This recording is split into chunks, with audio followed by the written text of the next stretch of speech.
What if the very struggles you're facing right now are shaping you into the strongest version of yourself?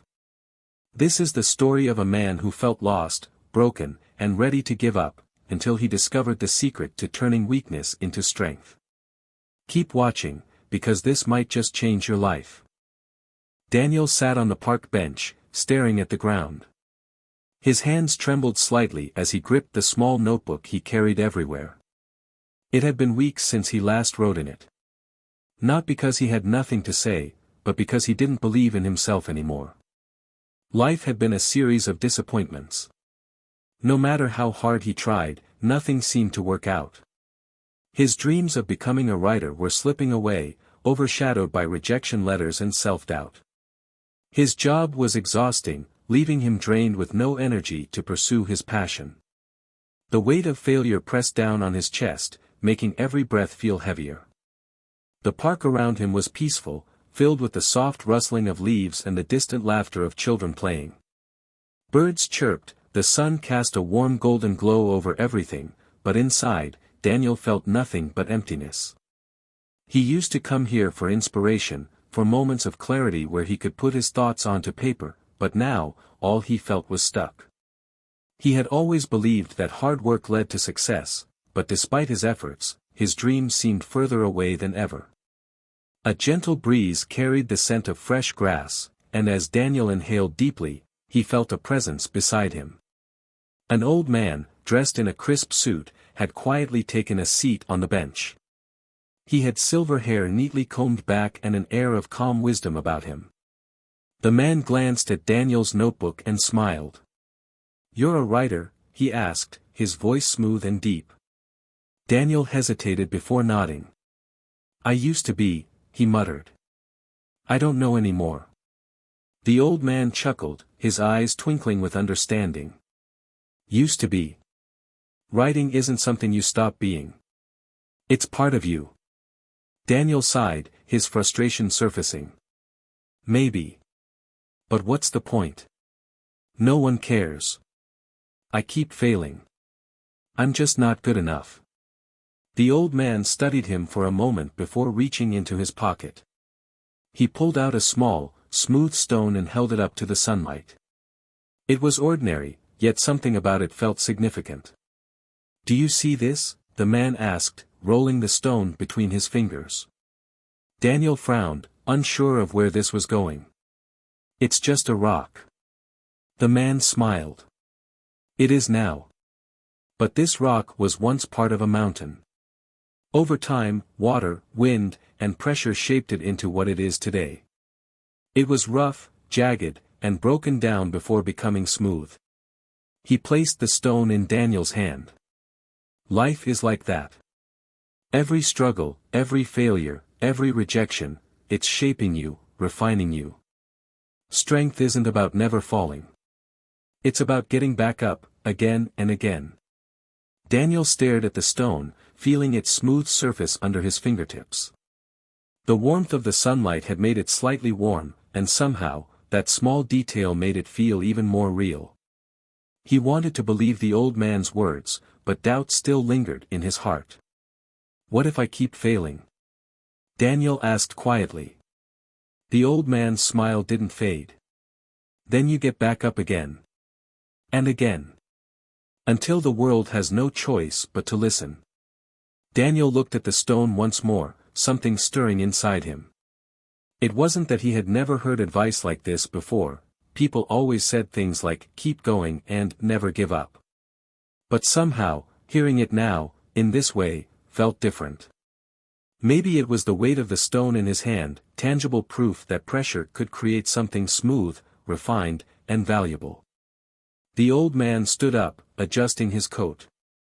"Don't give up just because you're in the process of being shaped. The pressure you feel now is what will make you stronger." With that, he walked away, disappearing into the park's winding pathways, leaving Daniel holding the small stone, lost in thought. For a long time, Daniel sat there, staring at the stone. The sun continued its slow descent, casting long shadows across the ground. The laughter of children had quieted, replaced by the distant sound of a fountain splashing water rhythmically. He turned back to his notebook, fingers hesitating over the blank pages. He had spent weeks avoiding this moment, telling himself that writing was pointless, that he wasn't good enough. But was that really true? Or had he just been letting his failures define him? He thought back to the first time he had ever written a story, back when he was just a child. It hadn't been perfect, in fact, it had been full of spelling mistakes and awkward sentences, but he had loved every second of it. He had written because he enjoyed it, not because he wanted validation from the world. When had that changed? He glanced at the stone in his palm one last time before setting it down on the bench beside him. Then, taking a deep breath, he picked up his pen and started writing. At first, the words came slowly, hesitantly, like a faucet that had been turned off for too long. But as the ink flowed across the page, something shifted inside him. The weight on his chest felt a little lighter, the doubts in his mind a little quieter. He wasn't writing to impress anyone. He wasn't even writing with the expectation of success.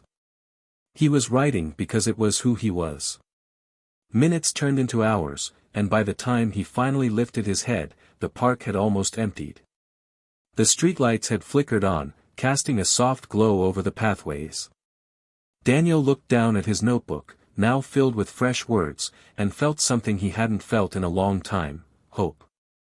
Maybe the old man was right. Maybe failure wasn't the end, but part of the process. Maybe strength wasn't about never feeling weak, but about choosing to move forward anyway. As he stood up and stretched, he slipped the small stone into his pocket. He didn't know if he would ever see the old man again, but he silently thanked him. Tomorrow, he would wake up and write again. And this time, he wouldn't stop. Days turned into weeks, and Daniel pushed himself to write again. At first, it was difficult, his doubts constantly whispered that he wasn't good enough. Every time he picked up his pen, he hesitated, wondering if his words even mattered. The rejection letters still haunted him, and the fear of failure remained, but every time he wanted to quit, he remembered the old man's words. Life was shaping him, refining him. He couldn't give up now. He started waking up earlier, dedicating time each morning to writing before heading to work. It wasn't easy. Some mornings, exhaustion clung to him like a heavy blanket, making it tempting to stay in bed. But he forced himself to sit at his desk, open his notebook, and write, even when the words felt clumsy and unworthy. He reminded himself that perfection wasn't the goal, persistence was. At work, the weight of daily responsibilities tried to drain him. His boss piled endless tasks on him, and his coworkers seemed to breeze through their duties while he struggled to stay afloat. By the time he got home in the evenings, his energy was depleted, his creative spark flickering weakly. But he refused to let fatigue become an excuse. He had spent too many years postponing his dreams, convincing himself that he would try later. Now, he knew that later never came unless he made it happen. One evening, after a long and exhausting day, he decided to visit the park again. He didn't expect to see the old man, but something inside him longed for the same quiet wisdom that had pulled him out of his despair before. As he approached the familiar bench, he saw a folded piece of paper placed exactly where the man had once sat. Curious, he picked it up and unfolded it. The handwriting was elegant, each letter carefully formed as though written with great patience and purpose. The message was simple but powerful. Strength is not the absence of struggle. It is the ability to endure, to grow, and to keep moving forward despite the pain. Keep going. You're closer than you think. Daniel's grip tightened around the note as he read it again. He hadn't realized how much he needed those words until that moment. He didn't know if the old man had left it for him specifically or if it was meant for anyone who might have needed encouragement. But it didn't matter. The words resonated deeply, igniting something inside him that had been dimmed by self-doubt. As the days passed, his confidence grew, not because the challenges disappeared, but because he refused to let them define him. He submitted his work to different publications, knowing that rejection was still a possibility but understanding that success could never come without risk. He entered writing contests, not because he expected to win, but because every entry was another step forward. He started a blog, sharing his experiences with others who might be struggling the way he had. The process wasn't smooth. There were days when he questioned himself all over again, when the weight of uncertainty felt unbearable. But this time, he didn't let it paralyze him. Instead, he let it push him. He understood now that progress wasn't always visible, but it was happening, little by little, with every effort he made. One afternoon, as he sat at his desk reviewing a short story he had written, an email notification popped up on his screen. His heart pounded as he clicked on it, expecting yet another rejection. But as he read the words, he froze. "Dear Mr. Daniel, we are pleased to inform you that your story has been selected for publication. Congratulations." He blinked, rereading the email to make sure he wasn't imagining it. After so many failures, after feeling like giving up so many times, he had finally made it. His hands trembled as he placed the email aside, staring at the words on his screen. It wasn't just about getting published. It was about proving to himself that he was capable. That his voice mattered. That all the struggles, all the moments of doubt and despair, had been leading to this. A rush of emotions overwhelmed him: relief, excitement, disbelief. He thought about the small stone he had been carrying in his pocket since that day in the park. He pulled it out now, rolling it between his fingers, feeling its familiar smoothness. The old man had been right. The pressure, the struggle, it had all shaped him into who he was meant to be. That night, he sat by his window, watching the stars scattered across the sky. He thought about how many times he had wanted to quit, how many nights he had lain awake wondering if he was wasting his time. And yet, he had kept going. He had chosen to push forward even when everything seemed impossible. For the first time in a long while, he felt truly proud of himself. Not just because of the acceptance letter, but because he had refused to let failure break him. He had chosen persistence over self-doubt, action over hesitation. And that, more than anything, was what had changed his path. The next morning, as he prepared for another writing session, he felt different. More determined. More certain of his place in the world. The obstacles hadn't vanished, but he now understood that they were part of the journey. Every challenge, every setback, was shaping him into the person he was meant to be. And no matter what happened next, he knew one thing for sure: he wasn't stopping now. The morning air was crisp as Daniel stepped outside, a fresh breeze brushing against his skin. Today felt different. Not because all his problems had vanished, but because, for the first time in a long while, he felt like he was in control of his own story. His published piece had given him validation, a small but powerful reminder that his words had value. But even more than that, the process of pushing through his doubts had changed him. He no longer measured success in immediate results but in his ability to keep moving forward, no matter what. As he walked through the park on his way to a cafe, he noticed a group of children playing near the fountain. Their laughter rang through the air, unburdened by fear or failure. They ran, fell, got up, and kept running again, never pausing to dwell on their mistakes. Watching them, Daniel realized that somewhere along the way, adults lost that resilience. The fear of failing, of looking foolish, of not being good enough, these were things that held people back. But children simply tried again, over and over, until they succeeded. He reached the cafe and took a seat by the window, ordering a coffee before pulling out his notebook. This had become his routine, writing in the early hours of the day before distractions could set in. He had learned that motivation wasn't something to wait for, it was something to create. As he opened his notebook, his phone buzzed with a notification. Another email. He hesitated before clicking on it, bracing himself for rejection. But when he saw the subject line, his breath caught. "We loved your work and would like to discuss a long-term collaboration." His heart pounded as he read through the details. A publishing platform had noticed his recent story and wanted him to contribute regularly. It wasn't a bestseller deal, but it was a start. It was proof that the world had begun to take notice of what he had to offer. Excitement surged through him, but almost immediately, a small voice in his head whispered doubts. Was he really good enough to sustain this? What if he had just been lucky? What if his next piece wasn't as well received?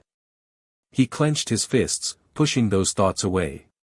He had come too far to let fear dictate his actions now. He took a deep breath, picked up his pen, and started writing. The first few lines were slow, uncertain, but then the words began to flow. He reminded himself that this was what he loved, crafting stories, expressing emotions, sharing perspectives. Hours passed, and when he finally looked up, his coffee had gone cold. He had filled several pages, and while it wasn't perfect, it was progress. Progress was all that mattered. As he gathered his things and stepped outside, he spotted a familiar figure sitting on a park bench, the old man from before. His heart lifted as he approached, unsure if the man would remember him. "You came back," Daniel said, sitting down beside him. The old man smiled. "I knew you would too." Daniel chuckled, shaking his head. "You were right. About everything. The struggles, the failures, they weren't the end. They were shaping me." The old man nodded, as if he had known this all along. "And what have you learned?" Daniel thought for a moment before answering. "That strength isn't about never feeling weak. It's about moving forward despite it." The old man smiled wider. "Exactly. The strongest people aren't the ones who never struggle. They're the ones who refuse to let the struggle stop them." Daniel exhaled, feeling lighter than he had in years. He had spent so much of his life fearing failure, but now he saw it differently. Every setback, every rejection, had been part of his journey. Without them, he wouldn't have grown. The old man stood up, adjusting his coat as he prepared to leave. "Your story is just beginning. Keep writing it." Daniel watched as the man walked away, disappearing into the crowd once again. This time, he didn't feel lost or uncertain. He felt ready. He had spent so long believing that feeling weak meant he wasn't meant for success. But now, he understood the truth. Strength wasn't about never falling, it was about always rising again. And he would keep rising. No matter what came next.